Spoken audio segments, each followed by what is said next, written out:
Welcome to Long Island Pause Monologues.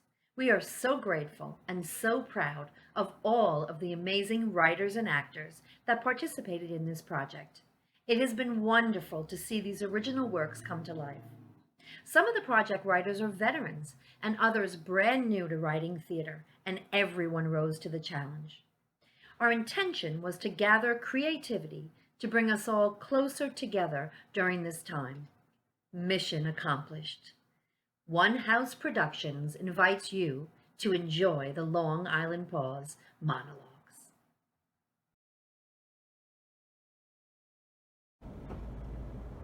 When the pause started, I thought it might not be so bad. I thought a little downtime might do me some good. Ever since I got out of college, I've been working and auditioning and working and auditioning. When the nail salon and all the theaters closed, I swore that I would spend the better part of my isolation days bettering myself. I read some of the classic plays I never had. I taught myself a little Spanish. I gave my messy apartment a much-needed cleaning. And then the ambulance came for Annie upstairs. I'm not sure exactly how old Annie is, but she's up there. She's the sweetest little old lady you'll ever meet. She's one of my best friends. Vete a la mierda, coronavirus. Why Annie? She feeds my cat when I'm away. We make it a point to make dinner for one another every couple of weeks. I call the hospital and Annie's daughter Mary almost every day. She's clinging to life on a respirator. She deserves better. Mary's devastated she can't be with her mom in the hospital. I just can't believe this is happening. I mean, this isn't some shitty apocalypse movie. This is really happening. Every night I go to sleep and pray that I'll wake up and realize that this was all some bad dream. I pray to God that my doorbell will ring and it'll be Annie with a casserole dish full of baked ziti and lots of good old stories to share with me.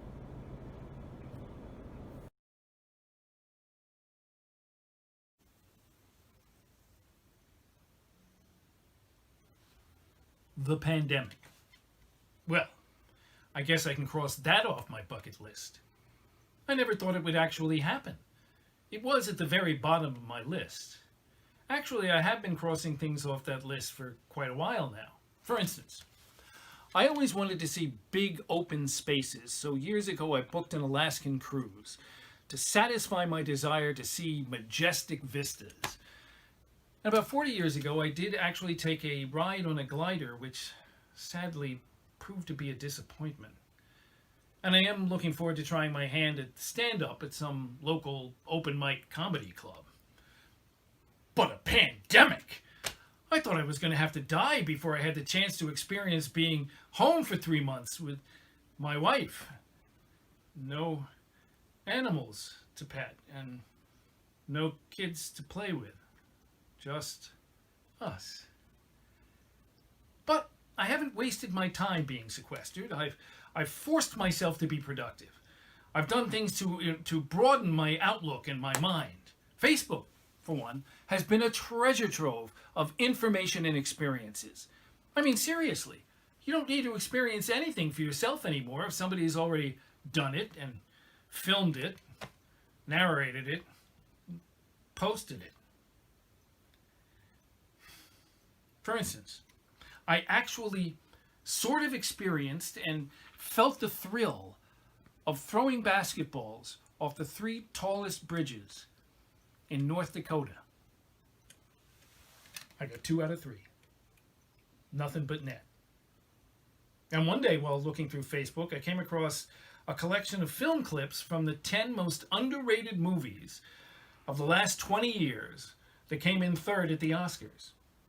And on the same day, I came across a collection of movies whose soundtracks had been used under the direction of the CIA to send subliminal messages to rebels in Somalia. Fascinating.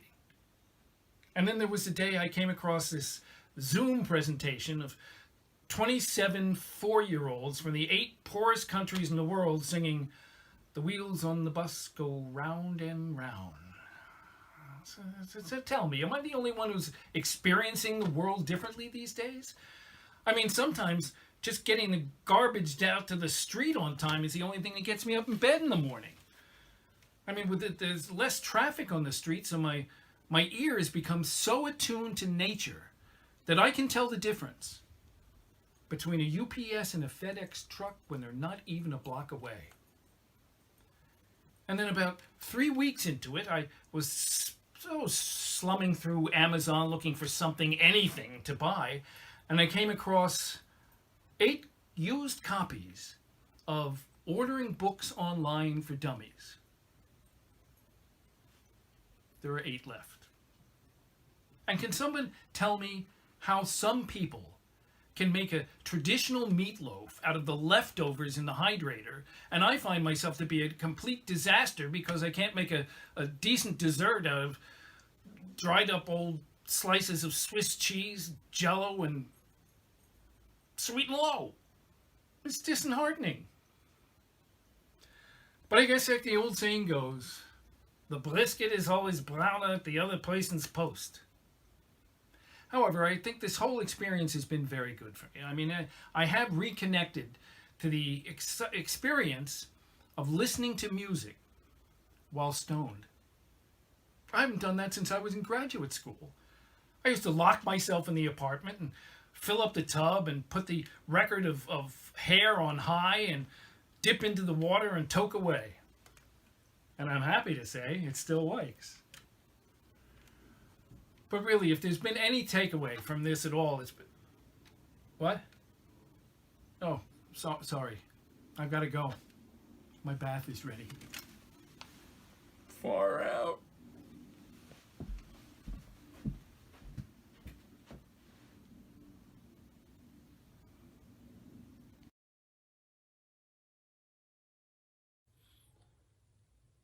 When I heard they were looking for volunteers to test a vaccine, I was interested. I mean, I wasn't sure that I want to do it, but it caught my attention. I had already donated a kidney to help someone. I was fine, and I saved someone else's life. But now I had a chance to help all of us. My mother wasn't happy a ways back when I told her that I wanted to donate a kidney, but she got used to it. She wasn't happy when I told her I was interested in being part of a vaccine trial. I said someone had to do it. We both saw what was happening all around us, didn't we? And people were dying. Well, maybe someone has to do something, but why you? What if you could do something to defeat COVID-19? Would you do it? What if you could help save someone else's life? Would you? What if you could help the world make a magic bullet, only it wasn't magic? Now, like I said, I was interested, so what did I do? I went to a website that was recruiting vaccine volunteers, and I found out more about what was up. With a lot of vaccines, they give half the volunteers the shot, and they give the other half a placebo. Then they send the whole group out into the world, and they see what comes back, whether the placebo has a different infection rate. But this was different. They called this a challenge trial. Now that means they give half the people the vaccine, and they give the other half a placebo. Then they infect the whole group with the coronavirus, and they see if the vaccine works. That means there's only one guarantee. Everybody gets the virus. Now, if you think about it, it's much faster than giving people shots and waiting to see whether they get infected. It's also potentially dangerous. The website that's recruiting people has a little box that you check if you want to go ahead with it. I am interested in being exposed to the coronavirus to speed up vaccine development. Now, if you check that box, they decide whether you fit the trial, assuming it goes ahead. Anyway, I looked at that site for a while without checking the box. I mean, think about it. If you go ahead with things, you have a 50% chance of getting infected and not getting a vaccine. In other words, you're sort of walking into a burning house, or maybe you're rushing in to save someone else's life. I mean, even if you click, that doesn't mean they'll pick you. They don't want just anyone to take part in the trial. They want you to be young and healthy. The idea is, even if you get infected and you get symptoms, they want to reduce the chances that they'll be severe. The fact is, I mean, you're still being a human guinea pig. And there are stats, but so much isn't known. You're agreeing to be intentionally contaminated in order to make a faster vaccine, or at least help them evaluate the vaccine, because there's no guarantee that it'll work. I logged onto the website a few times and I kept reading. And I watched what was happening around me. People dying, being hospitalized, a lot of crying, a lot of dying. And it got closer and closer, and I knew people who lost people. I saw nurses and doctors marching into hospitals, and I saw their faces on TV when they took off their masks. They talked about why they did what they did. And I saw these people talk about how they lost mothers and fathers and brothers, sisters, and friends. It made me sad and nervous, but it also inspired me. I mean, what if I could be part of the solution? What if I could help defeat this virus? What if there was something I could do? I checked the box that night. I told my mother I made up my mind, and I checked the box and I was ready to go ahead with it. Now, that didn't mean the trial would go forward. It didn't even mean they'd pick me, but, she was worried. And she understood. It wasn't that I wanted to be a hero. It was just that I wanted to help, and I felt maybe I could. Anyway, it turns out someone who recruits kidney donors helped start the site to recruit people for the challenge trial. And I know this is different than donating a kidney, but still, once I found out about the vaccine trial, I couldn't forget it. I stayed up at night, and I wasn't losing sleep because I was afraid. I was losing sleep because I felt I might be able to do something. I suppose it was only a matter of time before I would check the box. But since then, I've lost sleep some nights, but other nights I sleep well. Thousands of people are dying every day, and when I checked that box, I felt like I was standing up for myself, for my family, and for humanity. I felt like I was joining the fight. Sure, I felt, and I still feel a little afraid. I mean, do I want to get the vaccine and not be part of the control group? Sure. But I also know that would be out of my control, and I believe we can't just wait. We need to fight back. I mean, war is not a metaphor, and I'm not the only one who feels this way. I'm not the only one who's willing to fight back with a challenge trial. Thousands of people have volunteered, and we all clicked that little box. The challenge trial hasn't started, and it could be months before it does, if it does. And it seems like a long time to wait, but the FDA still has to approve the trial. And I would still have to qualify. But if they do this and it works, what if this trial could save thousands of lives? What if we could save so many lives by checking a box? I mean, it's more than that, but sometimes small steps lead to big changes. There are lots of young people on ventilators in hospitals, and there's no get away from this disease-free card or guarantee. And in a way, it's a privilege to be a part of this, but it's still a risk. I know that, and I know there are a lot of unknowns. I also know that it is a standard trial that they test safety on a small number of people. Then they test hundreds before they can finally test it on thousands of people. Now that can take many, many months, and we are definitely in a rush. But what if this can help? What if this can speed the road to success? I know this isn't a game, and I know the stakes are high, and I know there are no treatments or cures for COVID-19, but that's why this is so important. If something goes wrong, it could go wrong big time. But still, I've made up my mind. Look, the truth is, checking the box was not the toughest part. Telling my mother was. But I did, and she's with me on this. I mean, or at least she says she is.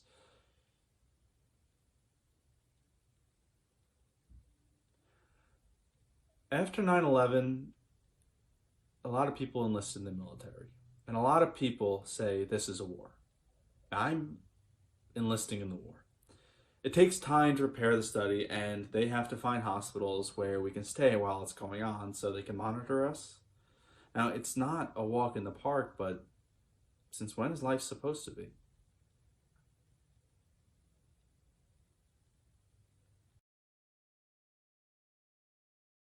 Wow. Be careful what you wish for. Ain't that the truth? How many freaking times have I said, wouldn't it be great to work from home? Or I don't get to spend enough time with my family. Well, I got my wish. But at what freaking cost? What's the death count today? Don't get me wrong, I love my family. And working from home isn't all that bad. But the depression, anger, and fear over it, it's all so consuming. I got to stay away from the news. If I see one more clip of Trump's verbal masturbation campaign ad disguised as a news briefing, I'll vomit. My kids are so sick of me yelling at the TV. I don't know what bothers me more, his incompetence, his narcissistic, selfish insensitivity, or his pathological lying. They should just strap him to a lie detector. But then again, I've heard that they don't work on psychopaths. Oh, and his minions. Geez, I hate to admit it, but I almost hope.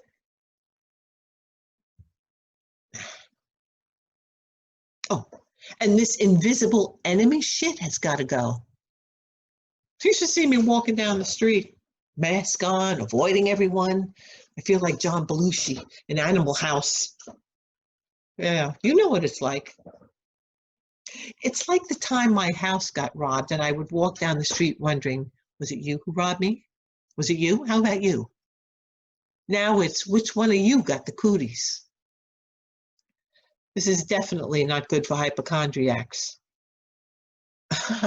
When I was little, I would watch Marcus Welby, MD, and come down with the illness of the week.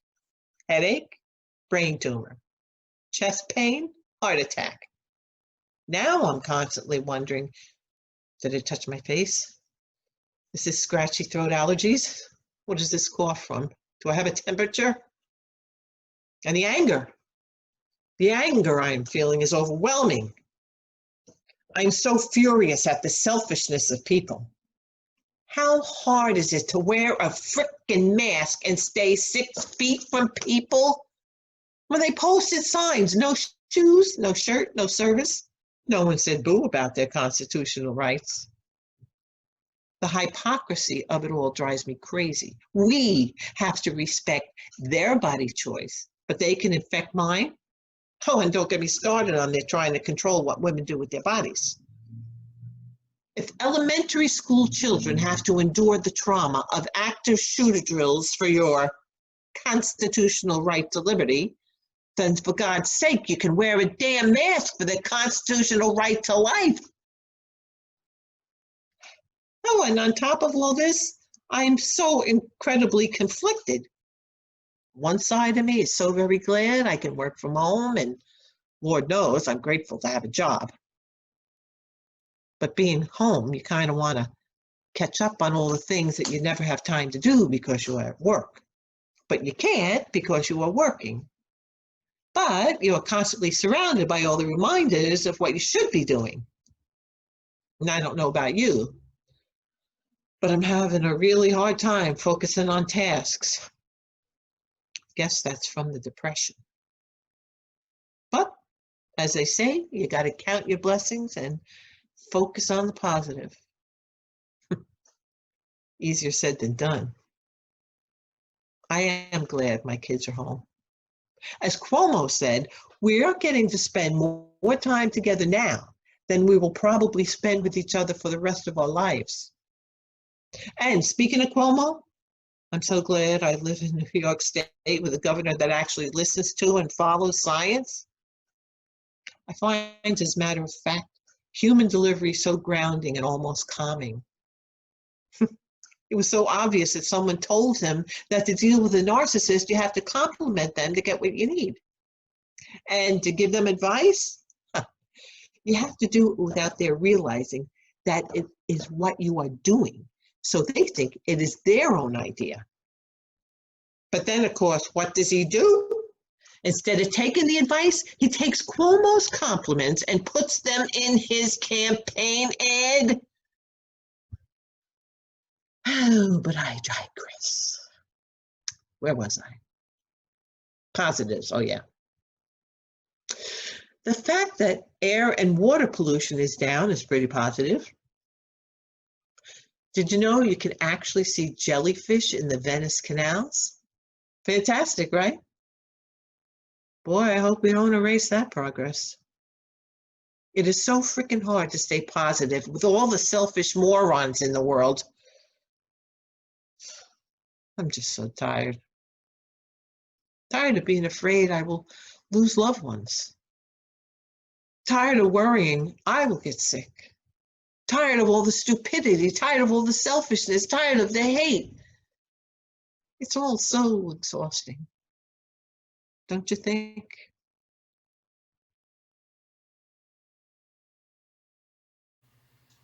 No toilet paper, no handshakes, no hugs, no haircuts, no parties, no movies, no dinners, no this, no that, no end in sight. No traffic jams, so there is that. More time for cooking at home. If only they weren't out of chicken and beef, or this, or that. I've come up with some interesting new recipes using miscellaneous shit from the back of my cabinet. Bow tie pasta with Cajun spice Land O'Lakes butter sauce, served over a bed of sort of stale Rice Krispies. Luckily, I live alone, so I'm only experimenting on myself with these Frankenstein-inspired culinary catastrophes. I painted my bathroom. I never realized how close you get to other people in the paint chip section until you try to socially distance yourself from other potentially disease-ridden people in the paint chip section who also decided to paint their bathrooms. I wonder if Pandemic Gray will be the most popular color of 2020. I think it turned out nice, but now the old vanity sticks out like a sore thumb. Replacing a vanity is beyond my skill set, and I assume that ugly vanity replacement is considered non-essential. Although if you saw it, you'd probably agree that it's worth the risk of contracting a deadly virus from a plumber whose hands last saw running water when he stuck them into a clogged toilet. So I ignore the vanity and turn to Netflix for a daily distraction from the news. I've watched a lot of movies, though I've noticed that I'm no longer in awe of special effects or exciting action. Usually I remark, to myself of course, that, "Whoa, that was a massive explosion," or "I can't believe that guy just shot that other dude." Now I'm saying, "Holy shit, that guy just shook that other guy's hand," or "Get out of that party, man! Get the hell out of there!" Such risk-taking. Don't try this at home. I suppose from this point on, we'll always be looking at things through a corona-infected prism. Pre-9/11, post-9/11, pre-pandemic, post-pandemic. Conventional wisdom says that life will never be quite the same again. Whether that's good or bad, or both, that's yet to be determined. Many have used shelter-in-place time to clean out their garages, basements, attics, and closets, and bag up and toss to the curb many years' worth of household items. I can't help but imagine some of those hundreds of black bags at the curbs might be filled with discarded events, customs, habits, and lifestyles that might fall prey to the pandemic. Perhaps at some point, a few brave and adventurous souls will comb through the trash heap of movie nights, crowded restaurants, amusement park lines, family gatherings, prom nights, and blind dates, and rescue some of those discarded treasures from the landfill of COVID-19 casualties. But please, leave the bag of the traffic jams on the pile.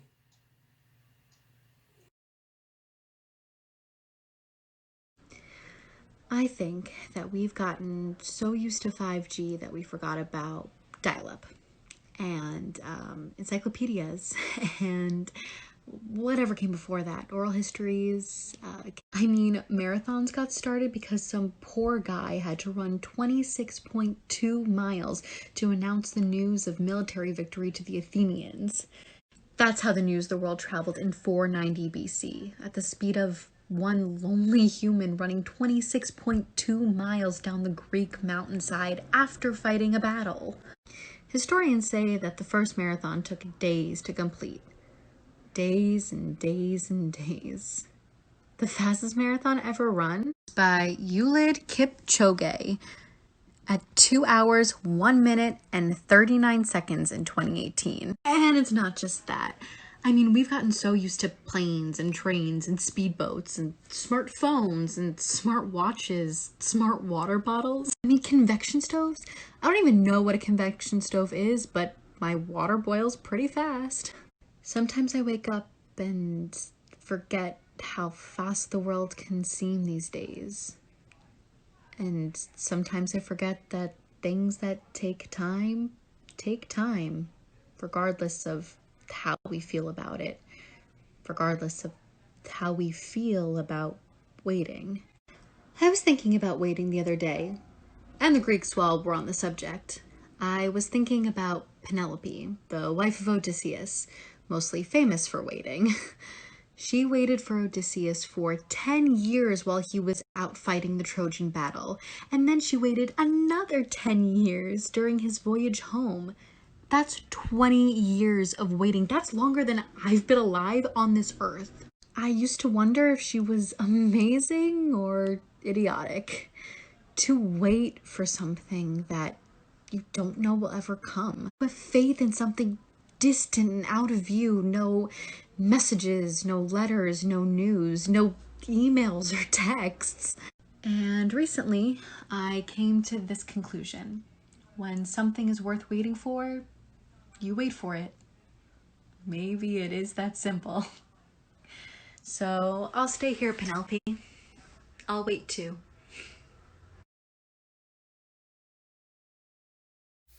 To all Long Island graduates of 2020, congratulations. You did it.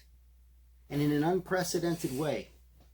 You did it with perseverance and persistence. You faced the overwhelming power of a global pandemic. You carried on through tremendous uncertainty. You made history. The first to earn your diplomas in an unprecedented way. Your families, friends, and loved ones celebrate you. Bask in your accomplishments. Soak up the admiration. You deserve it.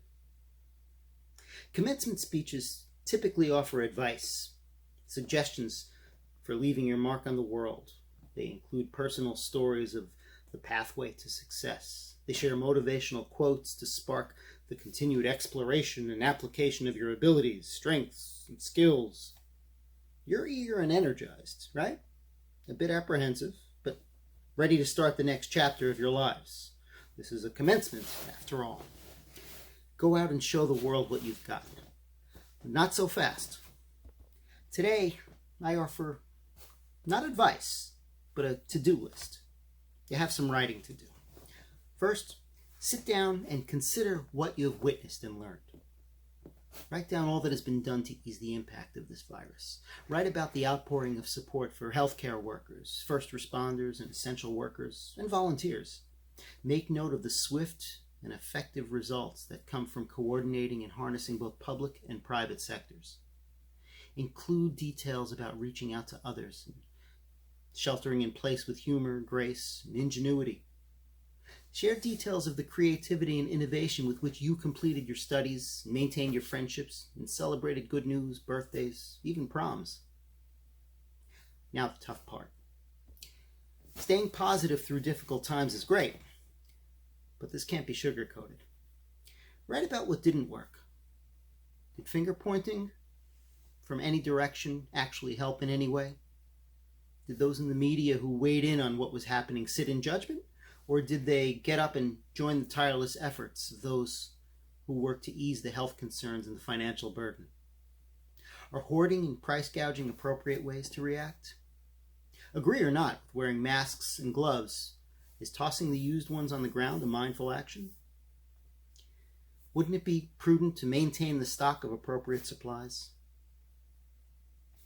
You'll become business people, parents, healthcare professionals, mentors, scientists. You'll earn certifications, diplomas, and promotions. You'll garner accolades in your communities, win awards. More importantly, you each have a lesson to teach. The fact is that not every one of you wants to become a teacher. What you may not know is that you already are. You've taught your teachers wonderful lessons all throughout school. One of the many blessings of being a teacher. Students have taught me to be a lifelong learner. They've reminded me to stay curious and explore my interests. Students continually delight me with their linguistic creativity. Look at the list of words added annually to the Oxford English Dictionary. Say what you want about texts that consist of nothing but letters. Students offer countless ways to express ourselves more powerfully and accurately with words. Students continually exemplify compassion and acceptance. Nothing is more exciting and rewarding than seeing a student discover and delve into their innate individual abilities. The fact is that you've got something of tremendous value to say. No one can promise that the future generations won't face such a challenge. So pursue your goals, explore your interests, and teach your families, communities, and others what works and what doesn't about facing untold adversity. Your words have the potential to save lives. Prepare your lesson plans.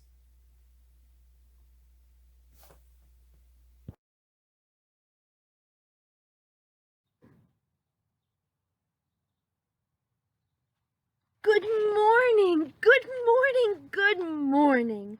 I am the storyteller, and I'm here to tell you the tale of Gingerella, a childlike interloper on this tiny blue planet. She came from far away, very far away. I don't know how far, and I don't even remember how she arrived here. I do know that when she arrived here, she had no friends and knew not a soul. Well, she had no enemies either, not that she knew of, which might have been a good thing, I think. Well, thinking can be something that occupies your mind when it is empty. I love to fill up my mind, but sometimes it can get too full, and then it no longer serves a positive purpose.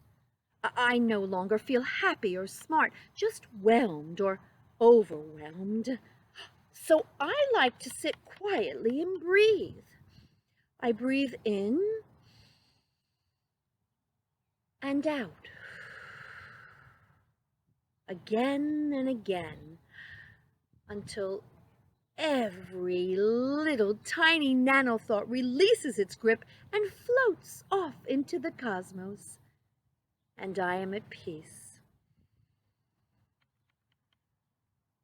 Gingerella is a believer in kindness and compassion and empathy.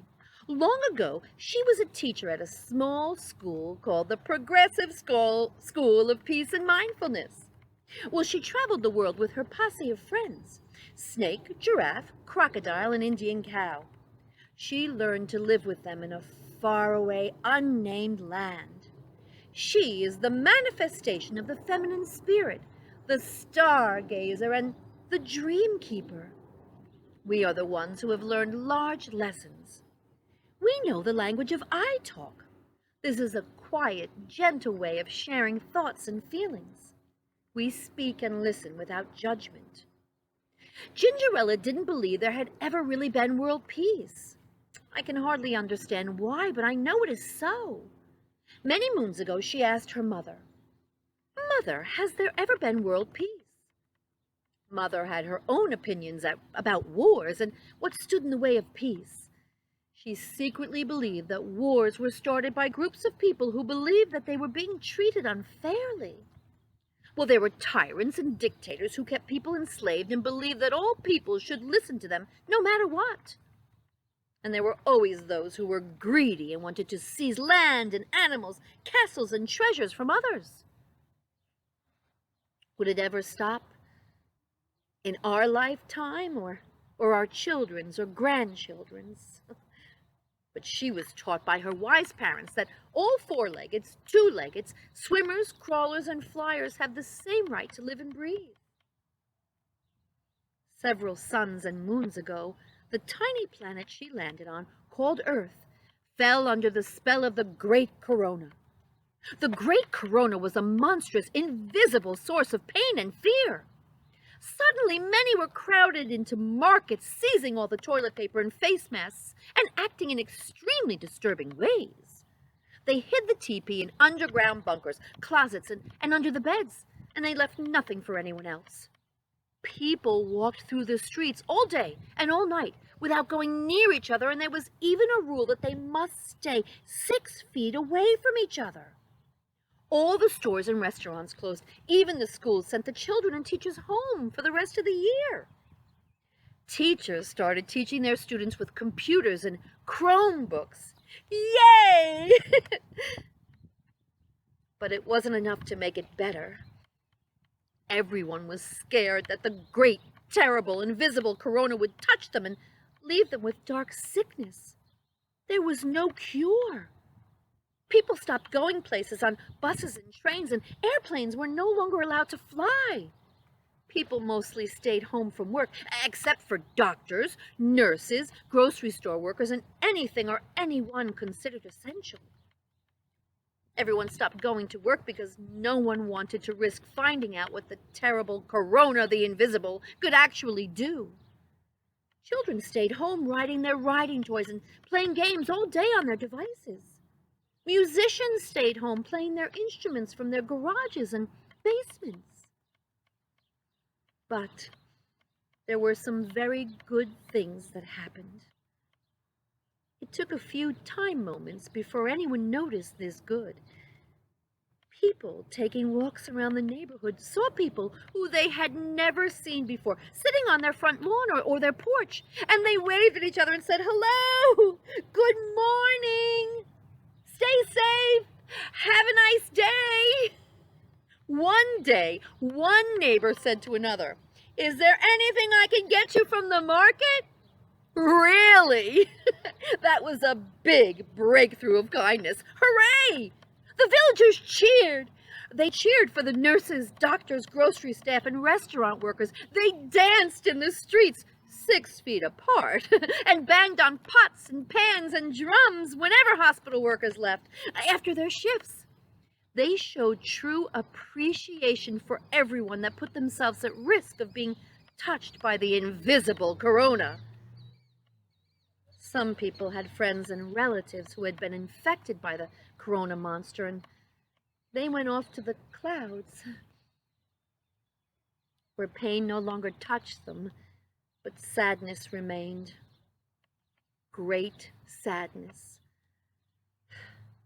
The great sadness led to changes. The era of great kindness and compassion began. Caring and mindfulness became popular.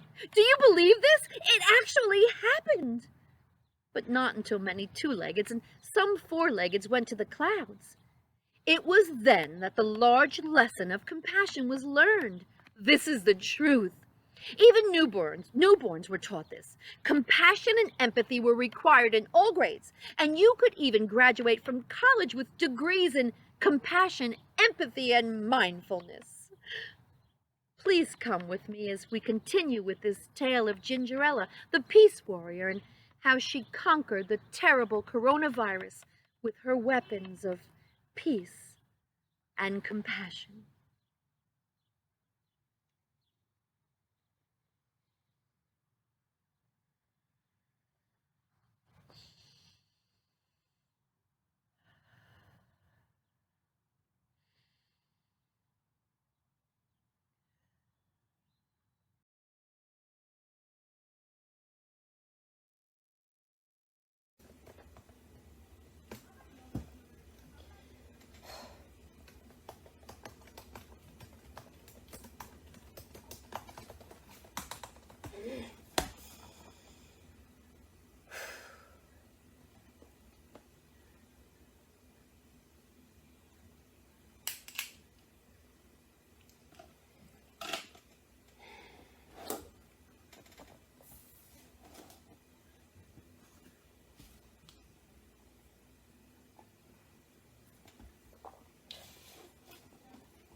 You know, every time I go on Facebook, I always come across that one post about Shakespeare during the bubonic plague. Shakespeare used his time in isolation wisely and wrote King Lear. Use this time now to create your masterpiece. I get what they're trying to do, and it's a nice sentiment, but I don't know. The idea I'm supposed to be creating my masterpiece right now, it scares the living hell out of me. Don't get me wrong. I'd love to come out of this shit show with the next Mockingbird or Gatsby. But realistically, I know that's not going to happen. I'm just gonna sit down at my laptop, typing away like I always do. The only difference is, now I have more time to see just how mediocre half the stuff I write is. I mean, listen to this. The damage was done. She could now see the chaos she had unleashed onto the world, like cracks in a shattered looking glass, dangerous and enticing. Who the hell thinks a broken mirror is dangerous and enticing? Besides, even if I can get this anywhere near the realm of masterpiecedom, knowing my luck, I'll have spent all these hours slaving away just to be told it's a good start. I know I shouldn't be so hard on myself. I mean, we're living through a worldwide disaster, but I still can't shake this want. This need to come out of this with something great. It probably won't be a masterpiece, but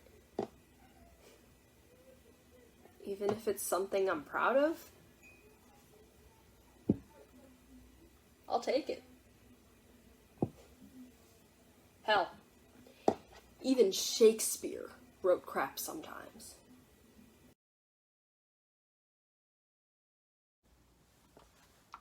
Right now, locked in like everyone else, I can't think of anywhere that I have to go that I need a suit.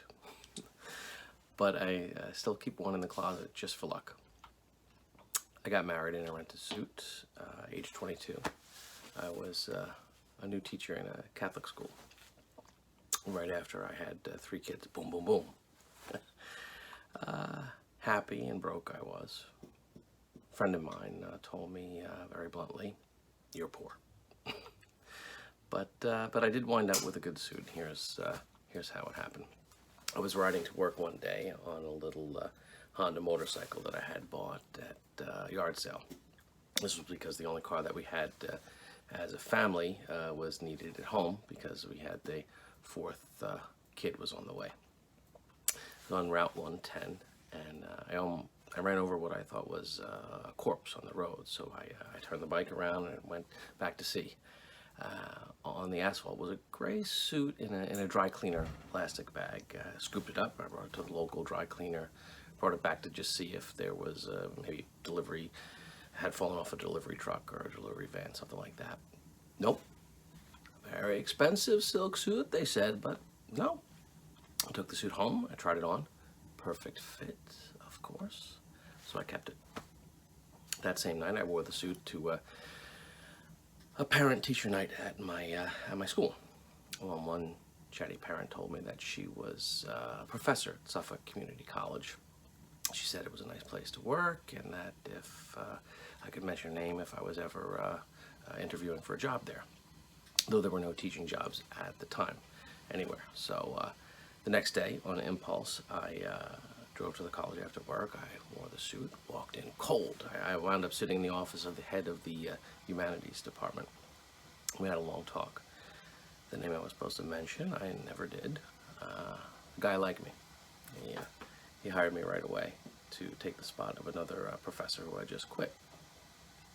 Drove home feeling great because, well, now I had a job I could raise my family on. I thought, wow, how lucky it is every once in a while, right? Lucky life is good. I stayed and worked at the college a very long time. Students, they were sweet, sincere, though not always easy, but some of the young ones hadn't figured out why they were there. The older ones knew, but well, they had other things going on. jobs, family health issues. In evening classes, they arrive tired from long days' work. I like my colleagues, but well, some of them wish that they could be somewhere else, fancier, somewhere they could be scholars. I, myself, wanted to be a writer. Sometimes I resented the workload at college because, well, I was always tired from a morning of writing before I got to the campus, and I was like the students. The day came when I was offered a professorship at Hofstra. Yes, the result of an impulse, and yes, the same suit again. I thought the offer over, and I declined because I had lived enough to realize that I had already landed the best possible place with students who were open and could actually be changed by what I had taught them. If I wanted to be an artist, then I was where I should be. So that's why I stayed so long, such a long time. Now I teach at Stony Brook University, another serendipitous turn. Many professors there, they dress informally, but, well, I wear an Oxford shirt and tie. This is primarily for the students, to show them respect. Lately, I see them only on the computer screen, mostly. I comb my hair for them and shave. Well, it's not exactly the same. The gray suit is still in the closet. The motorcycle is long gone. My kids are grown, and they are also gone. The semester from another planet has come to an end. There's time lately to assess. So I assess. I look over what I did in my life, and just by following my instincts and feeling my way, I raised my kids. Guess what? It turned out well. Luckily, I wrote novels and plays and films, and guess what? Some of that turned out pretty well, too. And this, without ever intending to be a teacher, I spent the substance of my work life in the classroom and not so fancy college. And luckily, again, I was spared the loneliness of a writer driven by things that are, looking back, not very important. That lawsuit that I picked up on the highway turned out to be the emblem of my luckiest choice. I mean, luck from the inside, the kind where you surrender to what you already know, and you already know is true without knowing it. Life looking backwards is a kind of garment, in which case I would put my big assessment as simply as this: if that suit fits, you should wear it.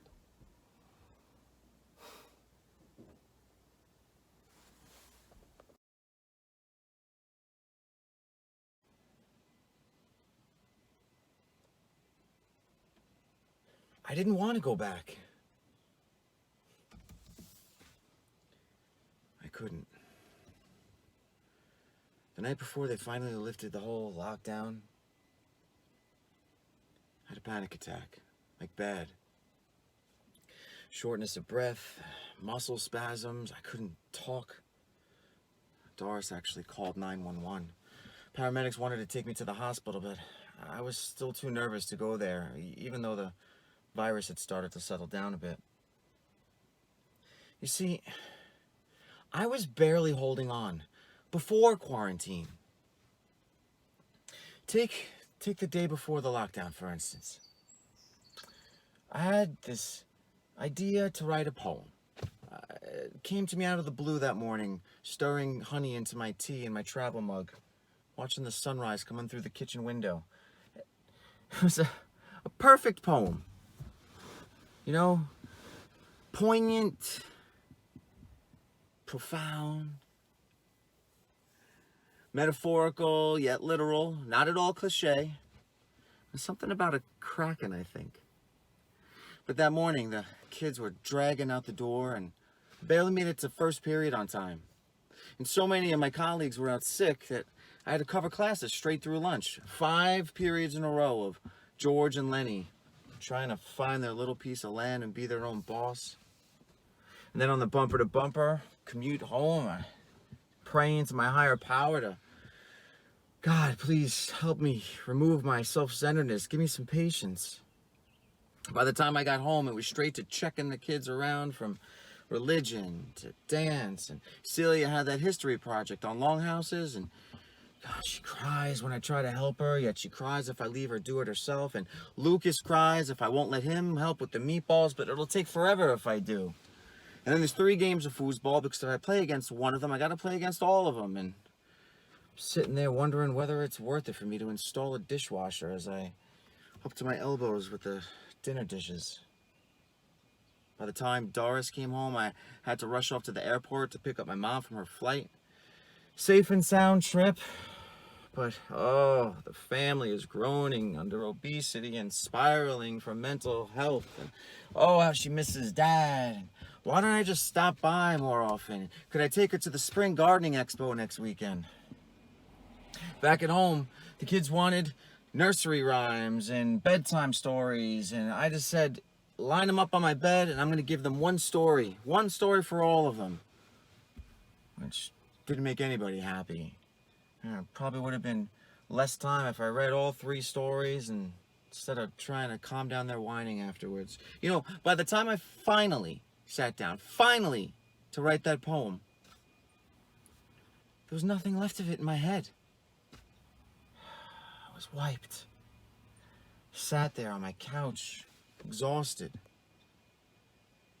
My dog walked over and put his head in my lap, and I just stared at what I knew would become a hole in my sock and wondered, is it even worth it to throw it in the laundry for another round, or do I just admit defeat, toss it in the trash? I wondered what made people consider suicide. But then everything changed. We got the call. Everything was shut down. Coronavirus. It was great. It was like a rebirth, really. The sun was shining. I mean, at home, not the whole pandemic. That was terrible. That was awful. But at home, we played games, board games, did puzzles. Kids were so tired of being on their devices all day that they didn't mind joining in. You know, they actually welcomed family time. We took the dog for walks, all 5 of us. Filled up our whole driveway with sidewalk chalk drawings. Now, I don't mean I opened the door and shoved the kids outside with a container of chalk. I got down there on the concrete. Pock marks in my skin and chalk in my hair and under my fingernails, and I drew with them. It was great. Oh, and I wrote that poem. Well, not that exact poem, but I wrote a poem. A bunch of them, actually. I was like, finally. The world is living at my pace.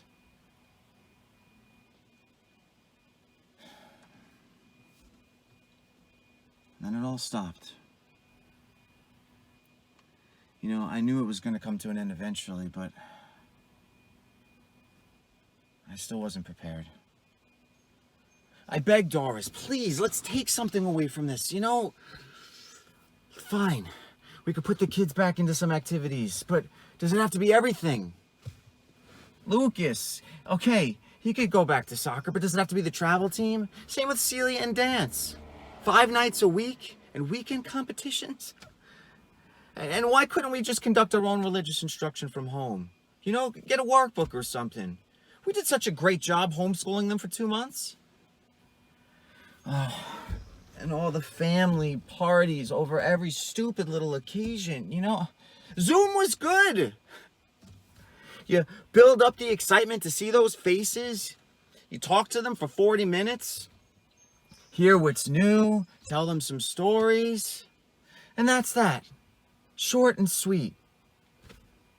No driving to their house, uncomfortable seating arrangements, waiting for the food to be served, trying to avoid political conversations with your awkward family.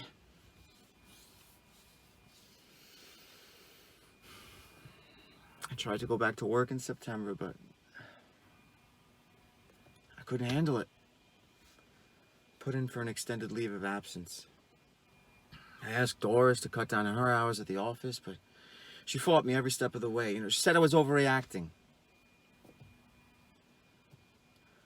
Final straw was Christmas. Back in quarantine, all we did for Easter was color eggs. There were no pastel decorations all over the house. We didn't put up any lawn ornaments. So I told her, let's not do Christmas this year, Forget the presents. Forget the new Christmas tree. Forget the ornaments and the wrapping paper and staff parties and kids parties and secret Santas and Radio City Christmas Spectacular and Christmas tree lighting ceremonies and her parents and my parents and all the cousins and just to drag the damn tree back out to the curb again. I said, let's just forget it all. Instead, let's go get a cabin up in the woods, a fireplace, and just the five of us. Just be together. Build a snowman. Instead of singing songs about a sleigh ride, we can actually take a sleigh ride.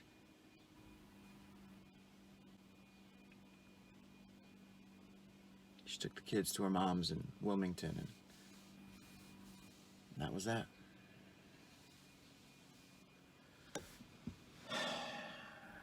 I guess it's not so bad. Resigned from the district, got a job as an online tutor and a curriculum consultant. I get to read books and make up graphic organizers. Pay's not so bad. Got the dog. The kids get to stay over on Wednesday nights, and I get them for 1 weekend a month. We just sit around the apartment and pretend like we're still in quarantine. Last month we made a cake from scratch and we built forts all over the living room. We camped out in there overnight. The money left over after child support doesn't afford much. I hate that this apartment doesn't have any outdoor space. So I've been looking online at some properties upstate. It would kill me to be that far away from the kids, but the money goes so much further away from the city. I've got my eye on this one little property, little farmhouse. Nice garden, orchard, cherries, apples, enough room for some animals.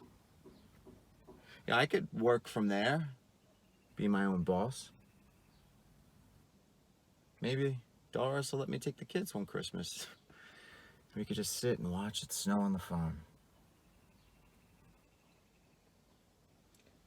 Well, in the meantime, I've got plenty of time to work on my poetry.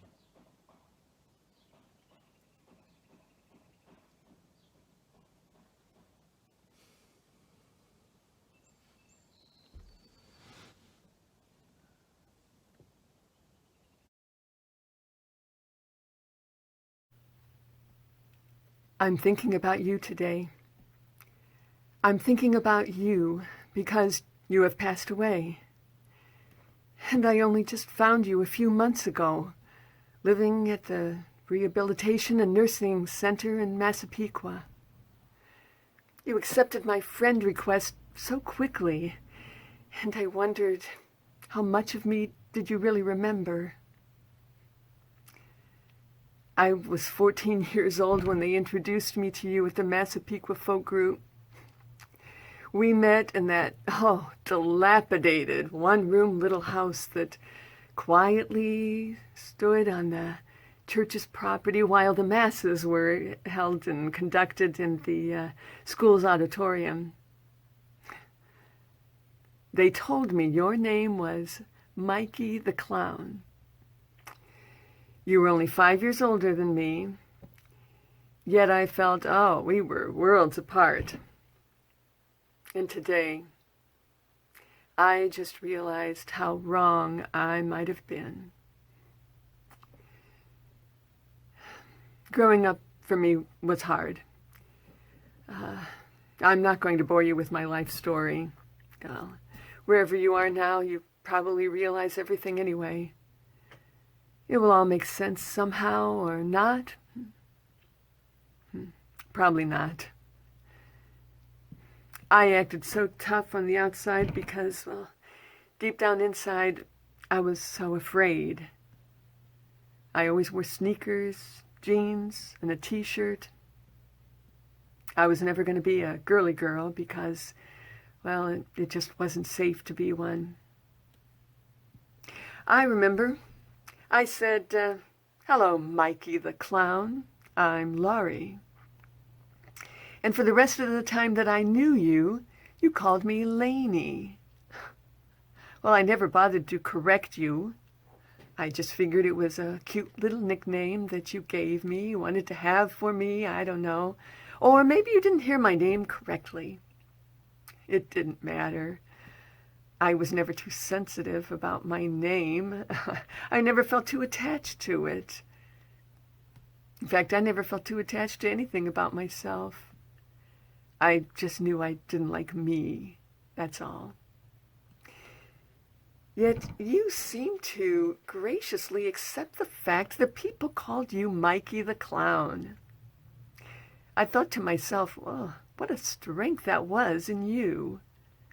To laugh while others laughed, calling you that. I couldn't do it. Laugh if I was being laughed at? It would have killed me. I will always wonder why they called you that. I remember thinking, well, maybe it's because you were overweight. Or was it because you weren't taken seriously? Did it bother you that they called you that and you just didn't say anything? Were you in on the joke and you just wanted to smile at your expense? Or were you like me in a way, just wanting to belong somewhere, anywhere? The walls of that little house were barely holding up straight, yet inside there, I felt so safe. Did you feel safe too? Inside that little house that sat quietly on the church's property? That little house that would explode with our voices as we sang songs of praise to our God? I don't have the answers. I will never know. But what I do know for certain is that I liked you. I didn't have to be afraid that you would try to hurt me or take advantage of me or humiliate me or laugh at me. I didn't have to be afraid of you. And that was a good feeling. A feeling I didn't have too much in my younger years. For me, being around you was where I could put my guard down and rest or, well, mostly hide. But you never hid. You put it all out there and displayed nothing but honesty inside and out. Joy just radiated from you as if you knew something that nobody else knew. You smiled all the time. Your laughter was contagious. You brightened up any room that you walked into. You were jolly. Your photos show very little aging in the 40 years since I've seen you, yet your face shines with a perfect peacefulness. Well, so maybe that's the reason that they called you Mikey the Clown. You made us laugh because you brought us joy, because you never had an unkind word to say about anyone, ever. Years ago, they tore down that little house, and today upon it stands a church that looks a lot like a cathedral. It's a suitable place to go and pray and worship our God. The same God that we sang songs of praise to all those years ago. Yes, it's a suitable place. Back then we would sing, but today we cry. Because God had plans for you, Mikey, that didn't include you staying here on earth any longer. It was time to bring your smile home to heaven. You fought the good fight, and you will have your name listed with all the other fallen heroes of the coronavirus. You are a hero. You are my hero. You are Michael Farah, forever Mikey the Clown.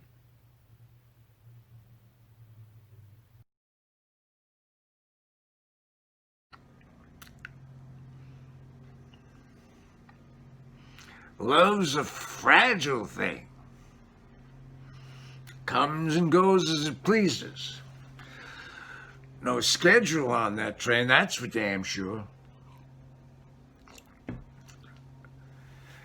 I remember one time, I was in this little place called Marysville, just passing through, and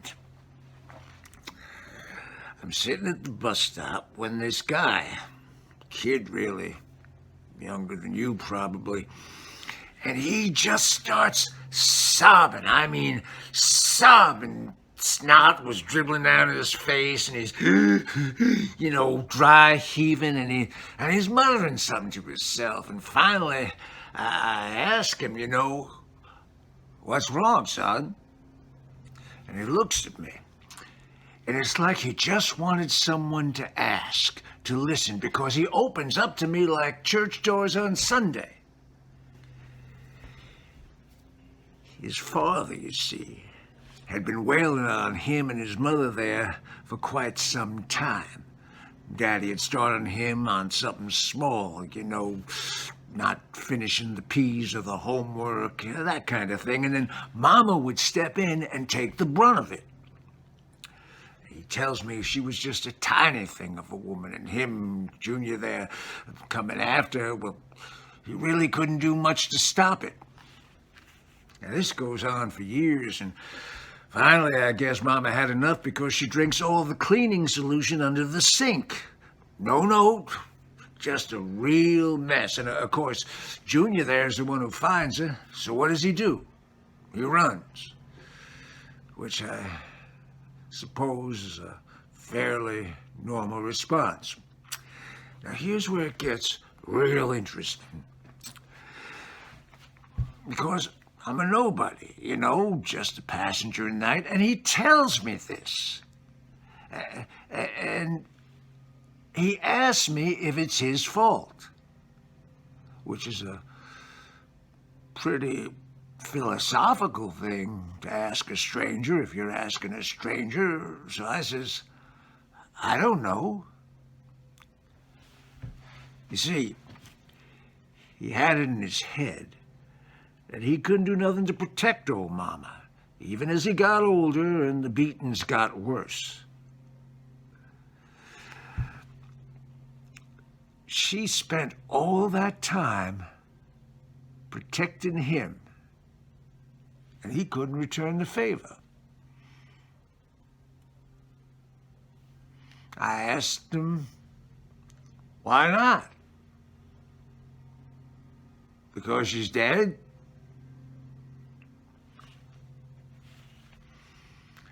That don't make a difference.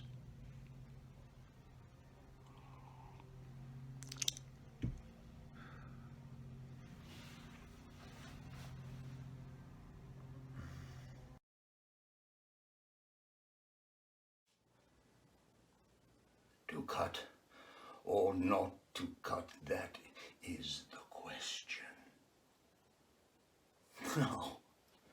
No, the question, the real question, the bigger question is, why didn't you get this mop cut 2 months ago, huh? If you hadn't been so wrapped up in work, you would have got this cut before every barbershop and every hair salon closed, huh? Before you look like an Irish wolfhound, which is fitting. It's fitting because your last good hair day was St. Patrick's Day. I mean, look at you. Look at you. If this gets any longer, I'll look like Sia. No. The time is now, my friend. The time is now. Take care of this, little by little. Just a little bit, just a little at the ends, and we'll trim back from there. And I can't do it. I can't do it. I guess you know what? I'll just let it get long enough to the point where, I'm not tripping over with my feet. I wish you were bald. Yes, I wish you were bald.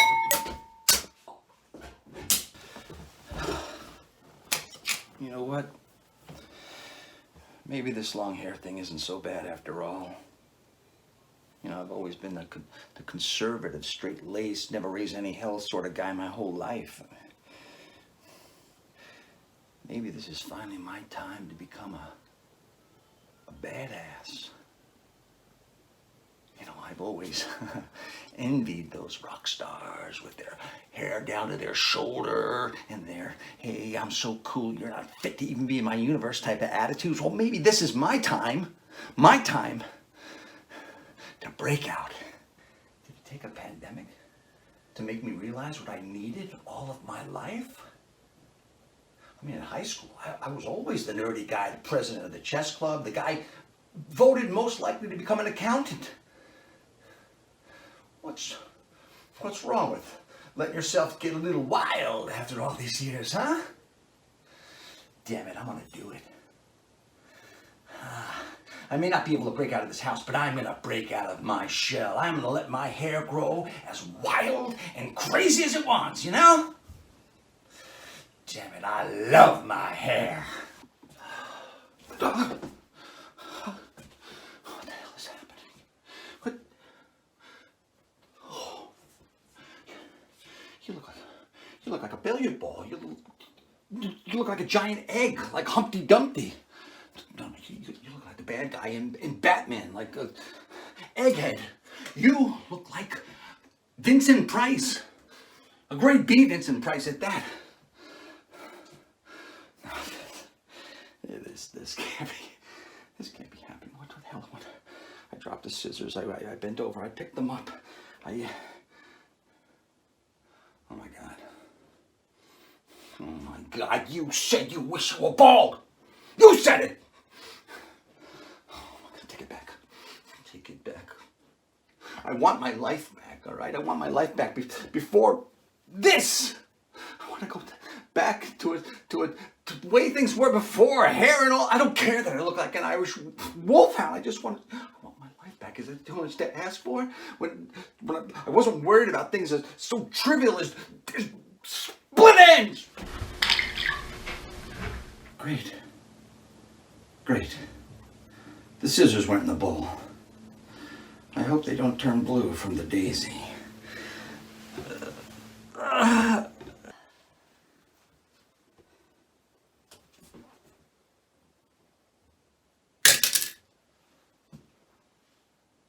Life is good.